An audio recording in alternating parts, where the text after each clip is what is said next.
Hey everybody, it's me Chris. I'm back over here in the kitchen.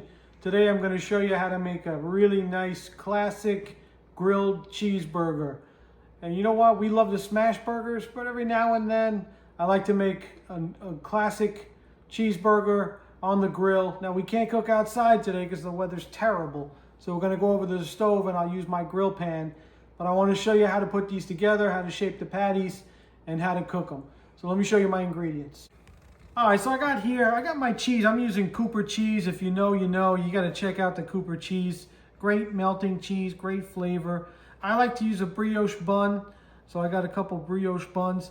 I've got my toppings here. I got some shaved lettuce and some thinly sliced tomatoes and onions. Go check out my video on how to do that using the mandolin. You're gonna like that.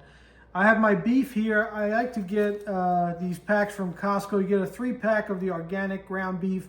This is 85% lean, so really good flavor. You know, anything 80% or 85% lean is great for burgers.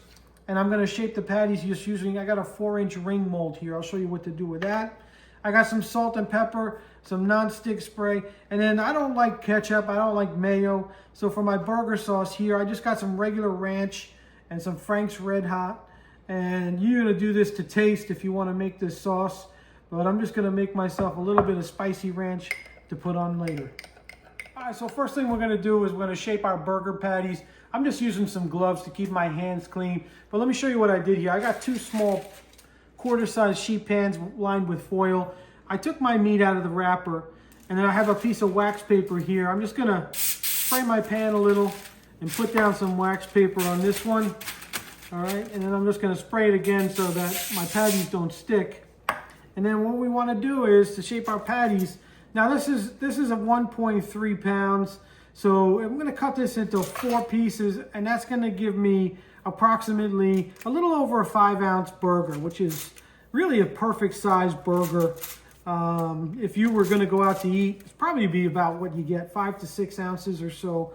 And I don't think you really need to go any bigger than that.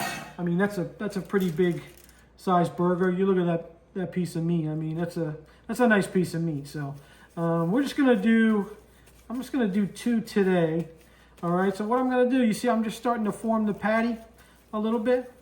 All right, so I got 1 there, and then I'll do another one just like this.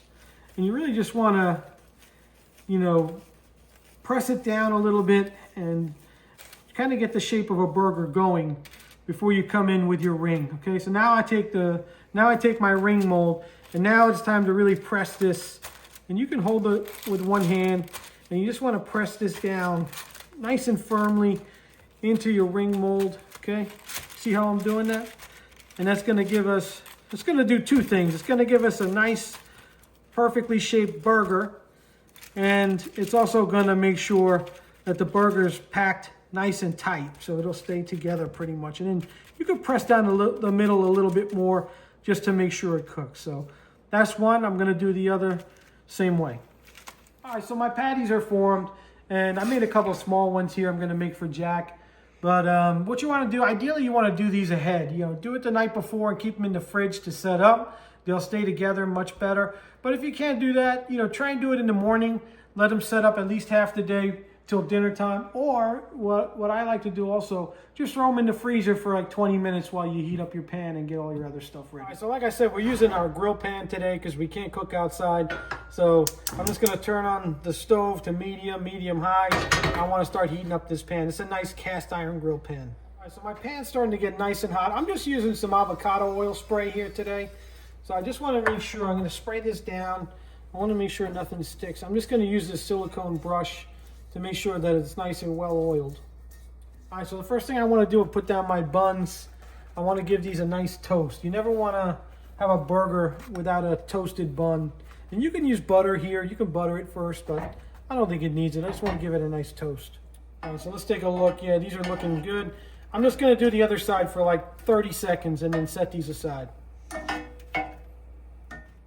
All right, so my burgers are ready to go. All right, they set up for a little bit, and I'm just gonna spray them a little bit with my avocado spray, and then I wanna season these. I wanna season them like you would season a steak. Just a nice seasoning of salt and pepper, just like this. fresh cracked pepper right over the top. And then we're ready to go to the grill pan. My grill pan's nice and hot. I can see it's starting to smoke a little bit. I just want to make sure I got enough oil in there so that nothing is going to stick. And that looks really good. All right. So now it's time to put my burgers down. I'm going to put down the seasoned side, and then we'll season the other side right in the pan. So here we go. The seasoned side going down first. Perfect. All right, so I washed my hands. Now let's do the other side. Just a little bit of nonstick spray. You could use oil too. And then we'll season the other side. Just nice kosher salt and pepper. And by the way, you could put your favorite seasoning on these. I mean, you could do whatever you want, whatever flavors you like. I'm just keeping it simple. All right, so we're looking good. My burgers are sizzling away. You can hear that. I put my vent fan on so that my kitchen doesn't get smoked out. But guys, the key to here, any type of grilling you're doing, once you put it down, just leave it alone. Don't do anything. I'm not going to touch these burgers. I'm going to let them sit there for like on medium high for like at least 4 minutes. I'm not even going to think about touching them. All right, guys, so it's been about 4 or 5 minutes. So I'm going to take a peek. Oh, yeah. So I'm going to give these a flip and let's see how we're looking. Those are looking great. All right, and then the same thing on the other side. I'm just going to leave it alone for a couple minutes. And now you got to decide how long you want to cook it. It depends on how you like your burger, but you can touch the top and you'll see it's very, very soft. And that's more of a rare burger. But the longer it goes, the firmer it'll get. You got to cook it the way you like it. All right, so, and what I like to do is I like to take my onion and just put it right on top of my burger while it's in the pan. And what that'll do is, it's not really going to cook it through. It's just going to make it a little bit softer. All right, so these are looking pretty good. And I'm poking mine in the middle. I can see there's a little bit of juice coming up.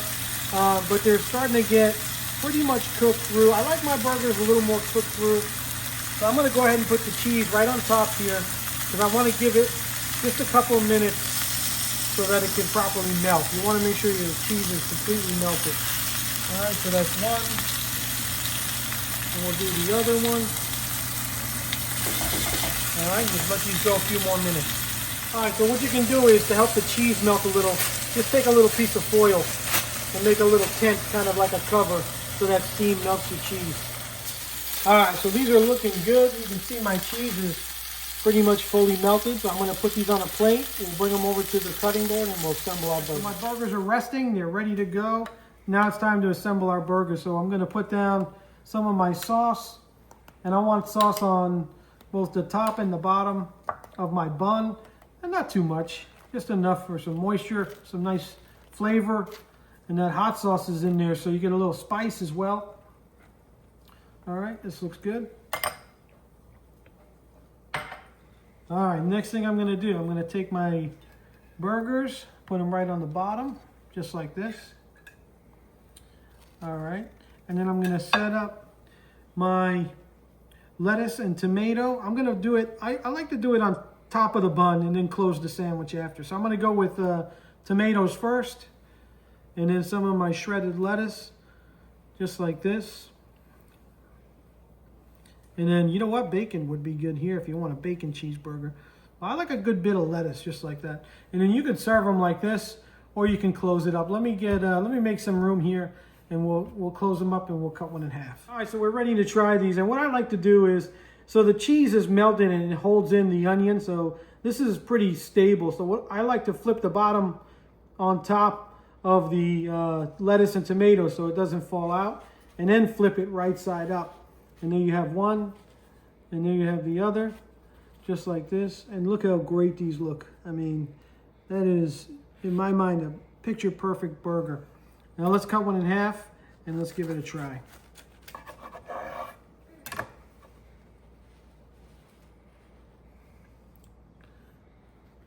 And take a look. This is how I like it. Just a little tiny bit of pink, but it's cooked through, some nice juice in there. This is a great looking burger. I'm gonna give this a bite. Man, these came out great. And it's just cooked just perfect for me. I don't mind a little pink, but I like it to be cooked through. so that it's still moist, it's juicy, but you know it's cooked. And take a look at that cross section. I mean, what a great looking burger. And like I said, smash burgers are great, but sometimes I like an old school diner style grilled burger, and these came out unbelievable. So hey, I hope you liked the video, and I hope this helps you make a better burger at home. Thanks for checking it out. Hey, don't forget to like, share, and subscribe to the channel, and we'll see you on the next one.